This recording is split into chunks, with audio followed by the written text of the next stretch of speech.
Estás adentrándote en la verdadera hija del tiempo, devorando corazones con los que abrigar a las estrellas. Déjate llevar por la ciencia espeluznante. Ciencia espeluznante, un podcast de Principia.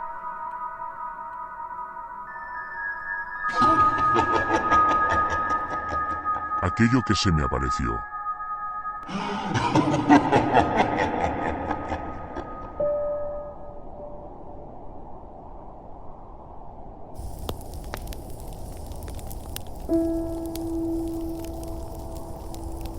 Ocurrió sin más, de repente. Estaba sentado en el imponente butacón de la biblioteca, frente a la chimenea, que era, junto con la lámpara de lectura que tenía encendida a mi lado, la fuente de luz más importante de toda la estancia, mientras leía una novela con tapas y lomo ajado que había sacado de entre las muchas que llenaban las baldas de una de las estanterías. Había soplado para quitarle la capa de polvo que la cubría. ¿Alguien habrá estudiado alguna vez si el papel impreso y encuadernado desarrolla algún tipo de propiedad magnética atrayente del polvo? Me pregunté, y me senté en aquel sillón de otro mundo, de un mundo en el que era concebible que alguien pudiera pasar tiempo en aquel gran y mullido mueble, una época en la que el tiempo transcurría de modo diferente. No sé cuánto tiempo llevaba allí, absorto en una historia de romances, duelos a espada, frases rimbombantes y aventuras de cuando la gente solo podía contar con las palabras escritas para visualizar las escenas. Y contra todo pronóstico, estaba lo suficientemente interesado como para olvidarme de que estaba solo en aquella gran casa, en medio de la campiña. Enviado por mi empresa para que recibiera al día siguiente a los inversores internacionales que estaban planteándose hacer de aquella mansión recientemente subastada una especie de hotel de lujo para fiestas temáticas de ricachones. La pareja de criados que aún se ocupaban del mantenimiento de la construcción, o al menos de impedir que su degradación alcanzase un punto de no retorno, se había ido hacía rato, no sin antes dejarme encendida la chimenea, porque una de las primeras medidas de reforma que habría que hacer en aquella casa que llevaba tanto tiempo deshabitada sería instalar un buen sistema de calefacción. Así que ahí estaba yo, en una casa que, vista desde fuera, apenas sería otra cosa que una masa más negra aún que la de la noche sin luna, con el único punto de luz de un pequeño rectángulo vacilante que correspondía con la ventana de la biblioteca. Me había abstraído tanto que incluso me había olvidado de los sonidos que me rodeaban, crujidos de madera ocasionados por los cambios de temperatura, pequeños golpes que podían señalar la presencia de algún roedor correteando entre las paredes y otras señales que podían confundir a alguien que pensara que la casa era en realidad un ente vivo. Todas esas cosas, en fin, que siempre han dado pábulo a las narraciones de casas encantadas y malditas.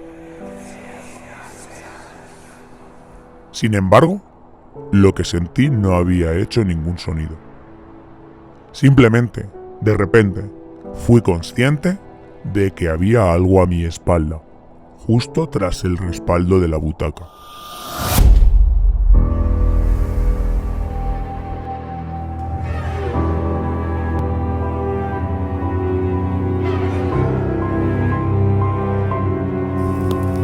Levanté los ojos de la página del libro y los fijé en las llamas, sin verlas realmente. Era como si mi propia capacidad de visión estuviera luchando por extenderse y llegar hasta mi nuca, como si un sentido hasta entonces desconocido para mí se hubiera activado y buscara allí donde la fina capa de nervios de mi piel había notado el levísimo desplazamiento del aire, allí donde había aparecido algo sólido que había ocupado su lugar. Pero si había algo, ¿qué era? Porque no hacía ningún ruido, no respiraba, no parecía desplazarse, no parecía tener miembros que rozaran y delataran su movimiento. Aunque sí, Si prestaba más atención, me parecía oír un leve rumor húmedo, como algo que hubiese estado sumergido en agua durante mucho tiempo y aún conservara algo del líquido que lo impregnaba.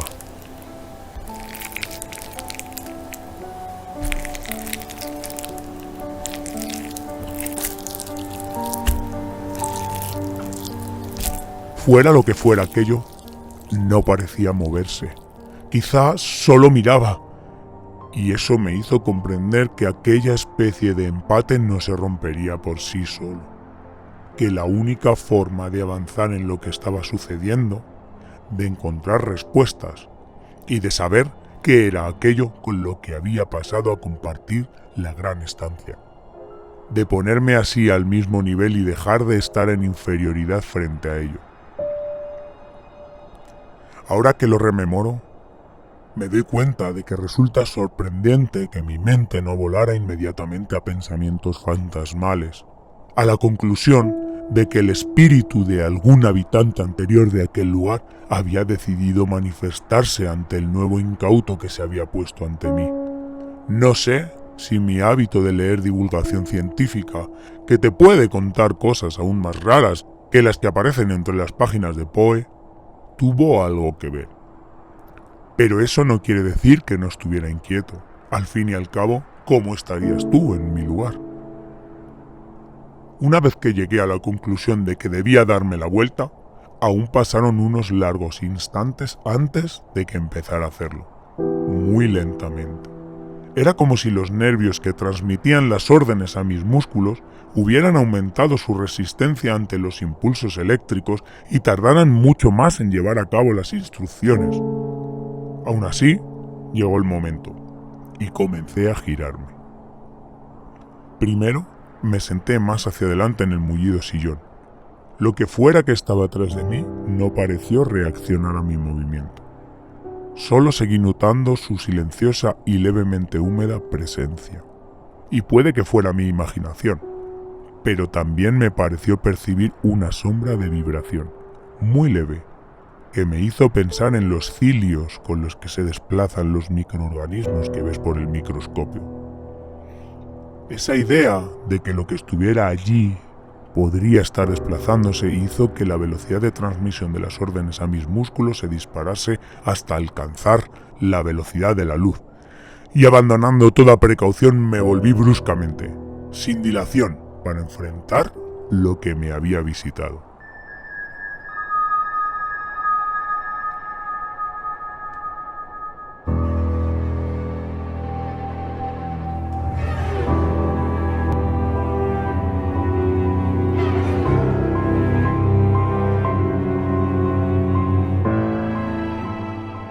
Lo que me encontré se escapaba totalmente a cualquier cosa que pudiera haber esperado, incluida cualquier versión de un ectoplasma. La escasa y titilante luz que emanaba del fuego, que perdía rápidamente su potencia a cada centímetro que te alejabas de la chimenea, hizo que durante un momento no estuviera seguro de qué era lo que tenía ante mí. O quizás sí que lo vi, pero mi mente tardó en aceptar la realidad que percibían mis ojos. Era un cerebro sin cuerpo alguno, que parecía flotar ante mí, inmóvil salvo por alguna leve palpitación que parecía recorrer sus circunvoluciones y del que colgaban lo que parecía en principio de una espina dorsal de la que a su vez partían algunos nervios, los filamentos que había sentido moverse, como hacían ahora mismo ante mí. Aparte de eso, no había nada más. El cerebro no tenía ojos, ni ningún otro órgano conectado a él, tampoco un cráneo, ni nada que lo contuviera. Ahora que lo pienso, era tan antinatural que pudiera estar ahí, sin desparramarse, como que estuviera flotando ante mí. Me sorprendió lo pequeño que parecía, aunque sin duda debía ser de un adulto, como yo. Pero por lo demás, la inexpresividad era máxima, privado de cualquier músculo, de cualquier extensión capaz de transmitir un sentimiento, una emoción. Parecía el ser más ajeno y extraterrestre que pudiera imaginarse. Frente a lo que cabría suponer, fue la perplejidad el sentimiento que se impuso en mí, y la extrañeza al imaginar que, encerrado en ese tejido húmedo, aquel cerebro debía estar haciéndose su propia composición del mundo, su propia recreación de la realidad. Pero, ¿cómo lo haría si era incapaz de obtener información? ¿O simplemente habitaba de forma inexorable aquella con la que vendría dotado, la construida por su experiencia, por lo aprendido durante su interrelación continua con el mundo? Pero, ¿qué mundo? ¿Cómo era capaz de sobrevivir sin el riego de la sangre, de los fluidos, sin un cuerpo capaz de mantenerlo a la temperatura correcta? ¿De dónde salía aquella evidente humedad que parecía acogerlo? ¿Cómo? La última pregunta nunca llegó a formularse en mi cabeza, porque tras una vibración que comenzó a recorrer el cerebro, como si un filtro de cristal ondulase ante él, simplemente desapareció.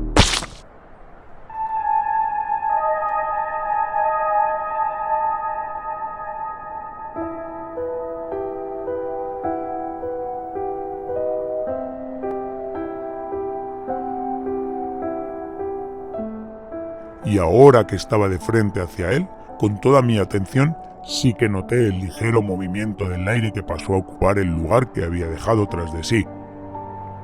No fue hasta un tiempo después, no sabría decir cuánto, que finalmente reaccioné y me puse en pie. Y fue entonces, cuando paradójicamente ya había pasado el posible peligro, cuando mi corazón se aceleró y los nervios que habían estado embridados pudieron desbocarse. Las piernas me temblaban, pero aún así no me detuve hasta que hube salido de la habitación, corrido por el pasillo y abandonado la casa por la puerta principal, sin preocuparme de recoger nada. Di gracias a que la biblioteca estuviera en la planta baja, pues si ya era difícil moverse en la penumbra de la casa vacía, bajar las escaleras habría podido ser un reto difícil de enfrentar. No fue hasta que estuve fuera, y a unos 20 metros de la casa, cuando por fin me detuve y me volví para mirarla. Seguía siendo la misma masa oscura y silenciosa. Por mi parte, pasé mucho tiempo sin poder superar la idea de que la realidad era una cosa que podía cambiar en cualquier momento y que lo más inesperado, algo incapaz de desafiar a la razón, podía ocurrir. Tiempo después leí sobre los cerebros teorizados por Boltzmann, las hipotéticas entidades sintientes que podían aparecer de manera aleatoria en un entorno caótico. Si aquello que vi era uno de ellos, no tengo ni la más remota idea, pero llevo desde entonces temiendo que haya quedado algo pendiente entre nosotros y vuelva para cobrárselo.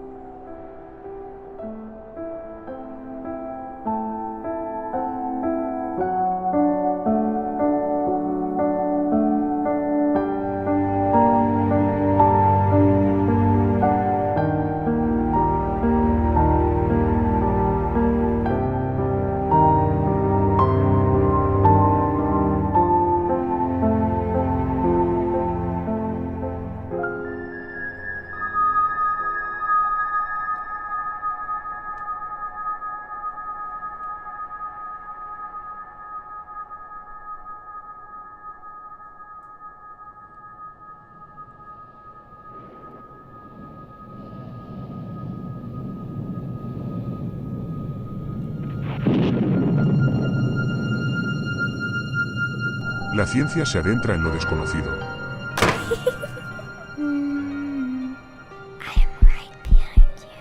Donde lo aterrador no es un mito, sino la realidad. Misterio, terror y ciencia se unen en ciencia espeluznante. Descubre en Principia los secretos que la ciencia nunca pudo explicar. Si te atreves, usa el hashtag #PokisSeason y únete a la aventura más espeluznante del año.